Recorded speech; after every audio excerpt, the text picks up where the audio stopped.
นี่น้องพักไล่ขนาดนี้ยุ่มเลยนี่วะแต่ละหยาดกันเลยนะพี่น้องนี่พักนี่เด้อพี่น้องเด้อหยอดพักเด้อจะได้วะผักกูดแดงมันจะเป็นน้ำบุษบาเป็นเด้ได้เนาะโดยผักกูดผักนกผักน้ำบุมี่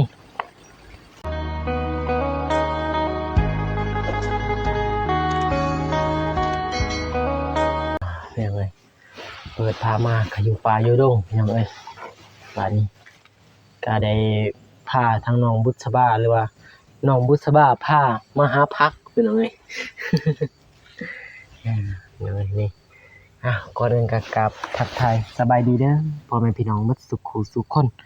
บ่ว่าจะเป็นภายในหรือว่าต่างประเทศกับสบายดีพี่น้องเข้าสู่ช่องบ่าวสายชาแนลคือเก่าคือเดิมพี่น้องมื้อนี้ถึกบุษบาพามาหาพักพี่น้องอยู่ป่าอยู่ดงไปเลาะพักเบิ่งว่าสิมีหรือบ่น้องๆเนาะโดยถ้าบ่มีก็สิได้เอาลงเลยพี่น้องถ้ามีก็เอาลงเลยเนาะ ไปลุ้นน้ำกันพี่น้องบ่าวสายยังก็ยังบ่เคยมาคือกันกราบขอเจ้าถิ่นเจ้าทานเท่านี้แหละให้ดลบันดาลให้มีพักพอได้กินน้องๆเนาะโดยไปพี่น้องนี่มันจะเป็นเล่นพี่น้องเล่นถือว่าพักกูดหรือว่าพักลาวนี่แหละน้องๆเนาะโดยบ่ได้ใส่กระโบกมามันยากใส่แล้วพักเบิ่งพักเลย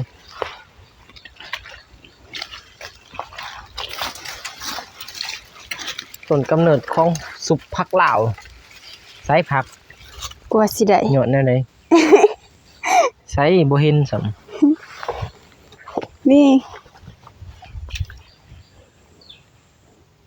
หยดผักไปหน่อยเป็นผัก2คนมื้อนี้มาค่ะเพราะว่าบ่มีแนวอยู่แนวกินแล้วน้องเนาะโดยเนาะเพิ่นก็เลยบอกว่าไปหาพักเบาสายก็เลยแบบบ่มีติดที่โลกเพิ่นเลยมาซะมาหาพัก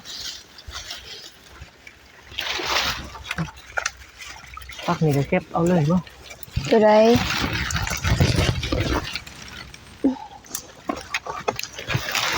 ก็ได้สุกกินนี่เอาเสียบผักเลยโอ้ยบ่เห็นผัก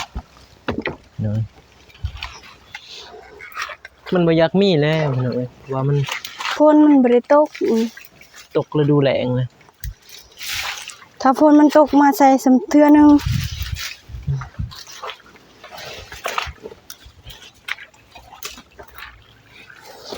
คุณน้องพักพี่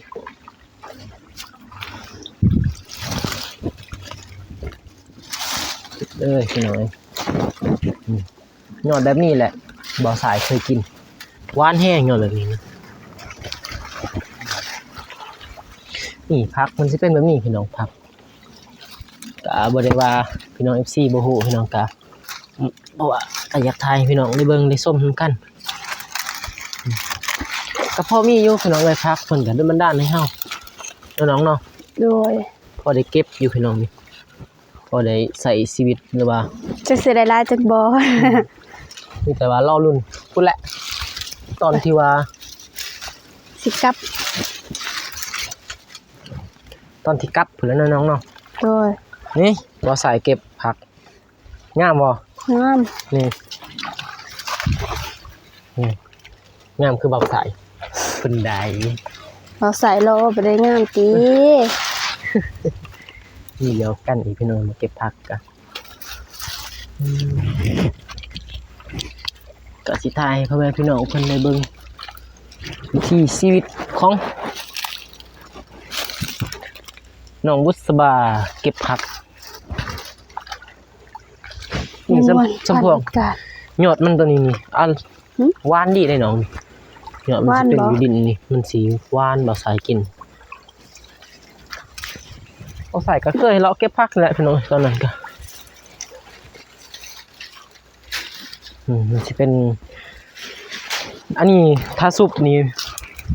สุดยอดพี่น้องมันจะเป็นซุปผักลาวต้นกำเนิดเลยเนาะน้องเนาะ โดย ผัก มีผักนอกผักน้ เราสายจับกล่องมีตัวสายถ่ายตัวเองนั่นถ่ายตัวเองเก็บนี่เดี๋ยวก็มีลายอยู่กะสิว่าลายลีโลกะบ่ว่าเนาะน้องเนาะ ำย่ำแรงแบบนี้แหละมันแบบมันบ่ค่อยสิมี นี่ผักแบบนี้นี่แบบนี้คัก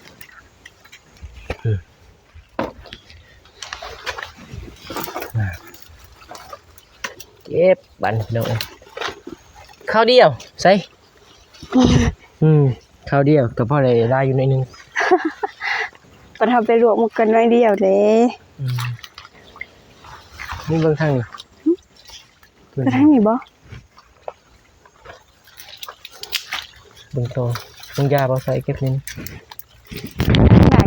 ทั้งนี้ยังมีกบ ไปทางนั้นเนาะ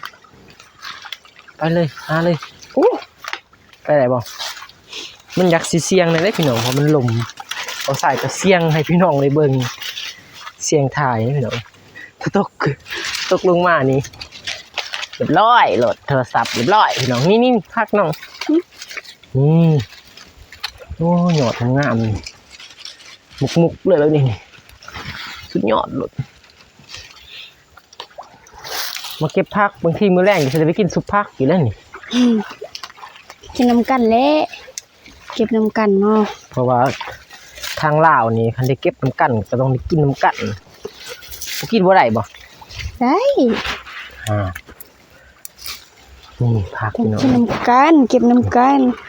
เลาะหวยเลาะห้องเลยนะบ่ใส่แบบเสียสละเพื่อให้พี่น้องได้เบิ่ง บ่ได้ไปทางใดบ่ บ่ทันได้ไปทางใดพี่น้องเก็บผักแต่ว่ามื้ออื่นบางทีมีเคสก็สิได้ส่วนน้องเพิ่นไปเพิ่นวางน้องเนาะคันวางก็ไปนำกันเด้อ โดย ผัก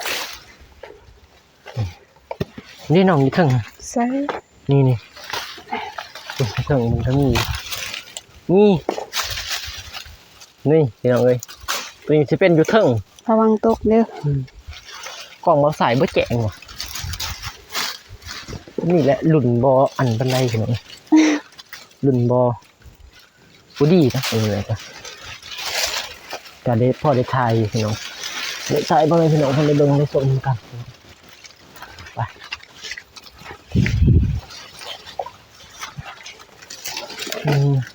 คอยเด้อคอยย่างเด้อน้องเด้อ โดย ย่านได้คอยเหยียบเบิ่งขี้ตอกขี้ต้มดีๆได้พี่น้องเอ้ยเพราะว่า คอยไปคอยห้าแหละพักมันไปใส่บ่ได้พี่น้องถ้ามันมีมันก็มีถ้าบ่มีก็คือบ่มีแม่นบ่น้องตามเบอร์ ถ้ามีก็คือมีถ้าบ่มีก็แม่นบ่มี ย้อนนี่ก็เก็บเลยว่ะข้าวๆนี่ เก็บได้อยากเก็บ อืม ตามผู้มากินอันนี้ผักกูด มีแต่สิทายเป็นต้อนพี่น้องเอ้ยมันก็ได้หลายเติบแล้วเนาะใช่ได้หลายเติบแล้วพี่ จัก น้ ห อง น่อยไปหาผักนอก นี่ก็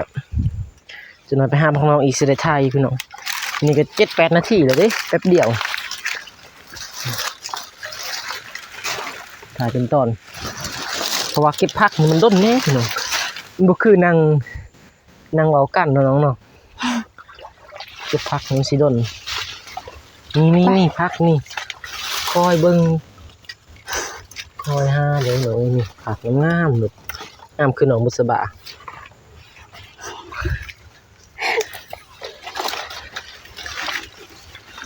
คอยเบิ่งคอยหาเดี๋ยว ออกไปหาผักนอกนี่ทางนอก หาผักนอกไปไปเลยพี่น้องนี่น้องผักลายขนาดนี้ยุ่มเลยนี่วะแต่ละหยาดกันเลยนะพี่น้องนี่ผักนี่เด้อพี่น้องเด้อหยอดผักเด้อจะได้วะ ผักกูดแดง กูดแดงมันจะเป็นว่าต้นกำเนิดของสุภาคลาวพี่น้องคุณป่า ก็สิได้ไปเป็นสุภาคลาวนี่จ้ะหาจนอีหลาอีเรือ นี่ครับเก็บน้องเก็บก็ใครแน่แต่ไม่มีให้เบาสายพี่น้องเพราะมันมันนะมันมัน มันไผ บ่จักคือกันพี่น้องเอ้ยมา2คนจักมานไทยบัดนี่สิได้เที่ยงกัน มาผู้เดียวยังว่าได้นี่มีมาสอง นั่นๆน่ะอันที่เป็นตะปูดน่ะ เขาเอิ้นว่าอีหยังวะนี่ หึ เขาเอิ้นว่ายอดมันบ่ ตัวนี้คันมันได้ยาวขึ้นมามันก็สิเป็นหยอกนะคอยห้านั่นนี่แหละไปเลาะตามห้องตามห้วยตามริมหน้อง มา2คนนี่พี่น้องเอ้ยมันมืดนำตัวงัวเนาะเขาเลี้ยงงัวเนาะ ดูเขาปล่อยหัว เขาปล่อยแล้วโซนเนี่ยลองงัวเด้นี่มาทางนี้โอ้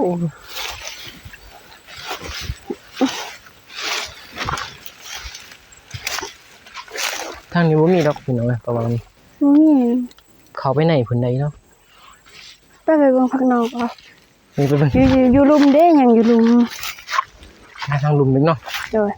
คือสิมีดอกมื้อนี้ตามเบิ่งตามที่เขาหลอดพมิตรก็ยังพอมีอยู่เนาะหยอดเนาะไปเดี๋ยวหยุดก่อนพี่น้องมันใกล้อย่ามันกินเวลาไปไปพี่น้องหาต่ออีกหาพักต่อคอยเก็บไปทีละเล็กทีละน้อยอุ่นเพื่ออำเนาะ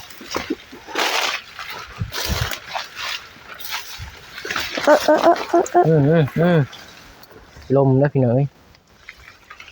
น้ำเหรอ โดย คอยไว้ที่ มาดึงไหน ดึงได้บ่สิดึงดึงน้องบุษบาอีกบ่ โอ้ย นี่เราใส่เห็นพักเราใส่เก็บพักก่อนเด้อแป๊บนึงก็มันยาวเลยพี่น้องเอ้ยยาวเลยเราใส่สิลมแล้วเนาะเซ็ต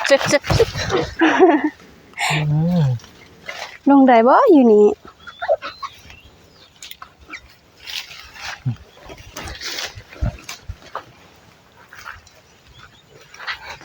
ไปหาผัก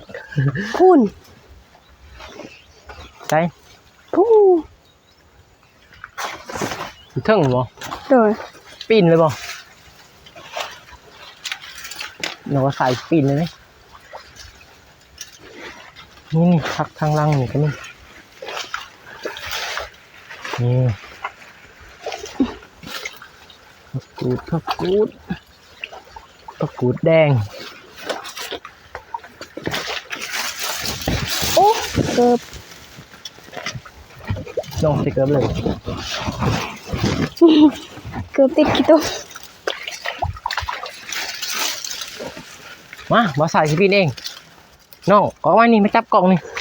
โอ้ยนี่แป๊บนึงเก็บก่อน บอกก็เก็บทางลุมนี่แหละนะมาใส่สิขึ้นปีน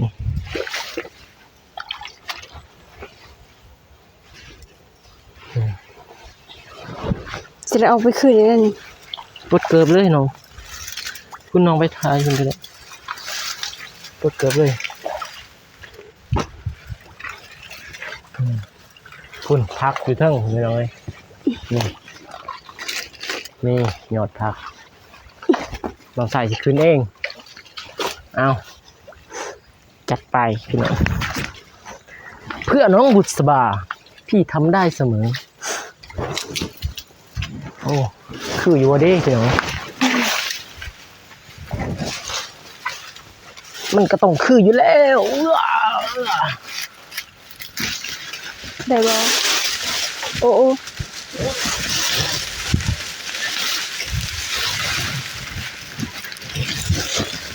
นี่ ก็สิได้พัก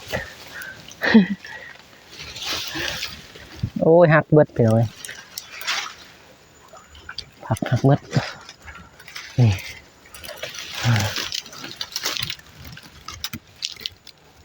พักมันจะเป็นเครือเนาะ โดย ถ้าบ่ปีนก็บ่ได้นี่ มันสิขึ้นอยู่สูงอยู่ถึง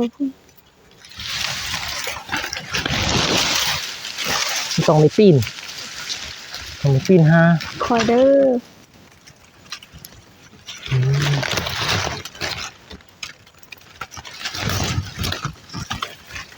หมดแล้วบ่สำนี้บ่มีบ่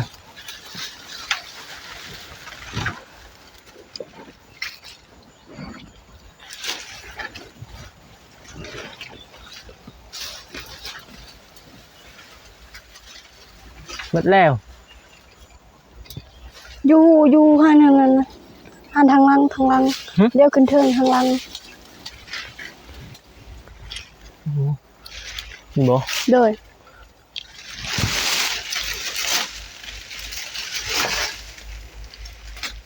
หมดแล้วเดี๋ยวได้บ่ใส่สิลงบ่นี่ ลงฟังนั่นบ่ได้บ่ น้องหยุดกล่องแล้วไปตั้งพุ่นเลย พอสายลงมาแล้ว น้องทายอยู่หั่นแล้วก็ได้เดี๋ยวค่อยเก็บเอง โดย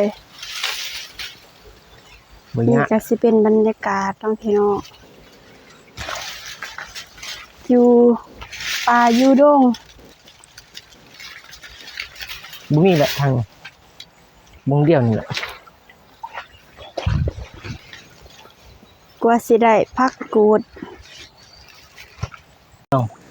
มาฮอดบอลที่ว่าเอาพักนอกพี่น้องอยู่พุ่นมันก็สิบ่มีมันมีแต่แถวนี้แหละพี่น้องเอ้ยนี่สิดึงเอาในนี้เลยพี่น้องเอ้ยดึงเอาแบบนี้เอาในตัวแบบ ตัวเป็นสีขาวๆนี่พี่น้องเอ้ยนี่น้องบุษบาเพิ่นเอาอยู่ลุมเราจะเอาอยู่เทิงก่อนเดี๋ยวลงไปหาน้องเพิ่นเดี๋ยวนี้พี่น้องเอ้ยเอาเป็นขาวๆงามๆไปสุบใส่นี่เดี๋ยว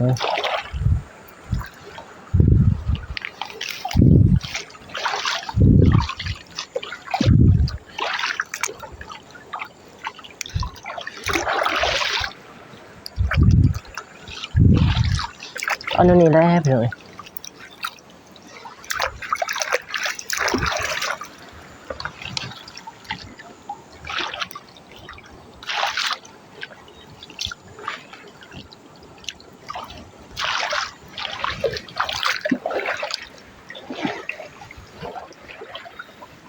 เอาแบบมันใหญ่ๆนี่ค่ะกิน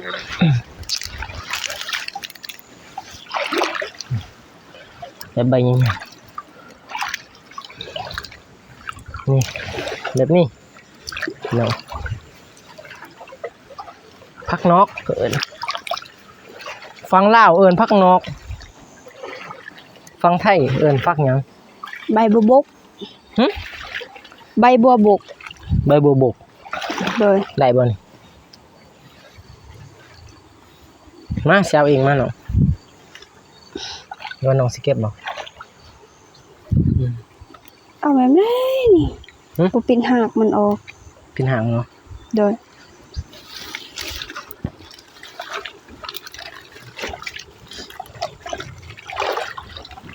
หลายแฮง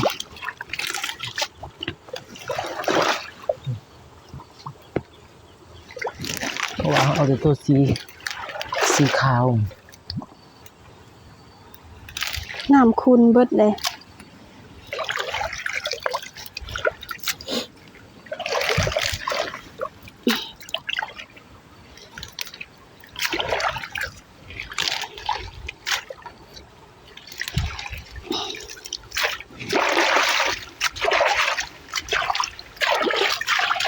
ล้างให้มันขาว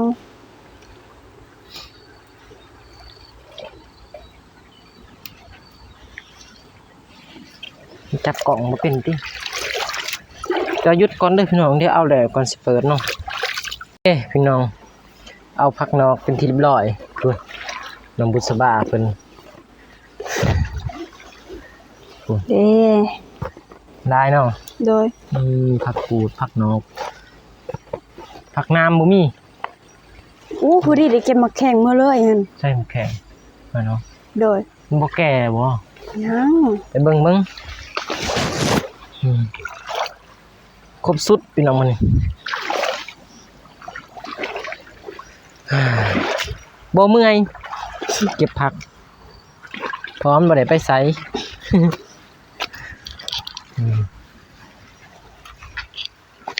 นี่ที่เป็นผักนอกพี่น้องผักนอกลาว นี่ผักแข็งมันนี่ นี่แข็งเนาะนี่ก็บ่ท่านมีตัวแก่ตัวบ่แก่เนาะ โดย มีตัวแก่แต่ก็บ่แก่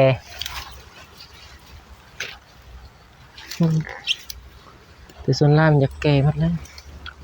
ได้อยู่ซ้ำนี่เฮาซุปมัน ผักพอดีเต็มกระตา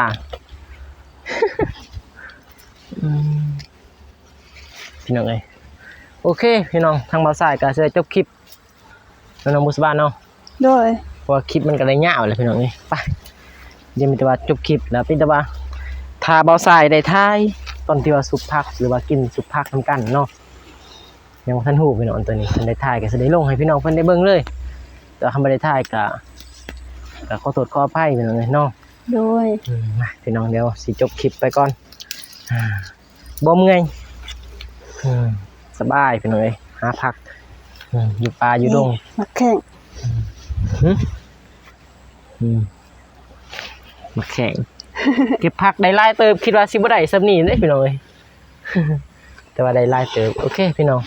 ทางเบาสายแล้วก็น้องมุสบาสิขอตัวจบคลิปไปก่อนพี่น้องพอๆกันในคลิปหน้าเด้อพี่น้องกะขอให้ทุกคนพ่อแม่ FC บ่ทุกคนจงมีแต่ความสุขความเจริญปรารถนาสิ่งใดขอให้ได้สิ่งนั้นได้ร่วมใบปรารถนาความเจ็บอย่าให้ได้ความไข้อย่าให้มีให้ร่ำให้รวยเฮงๆปังๆยิ่งขึ้นไปเด้อพอๆกันในคลิปหน้าคลิปนี้ขอกล่าวคำว่าสบายดีพี่น้องบ๊ายบาย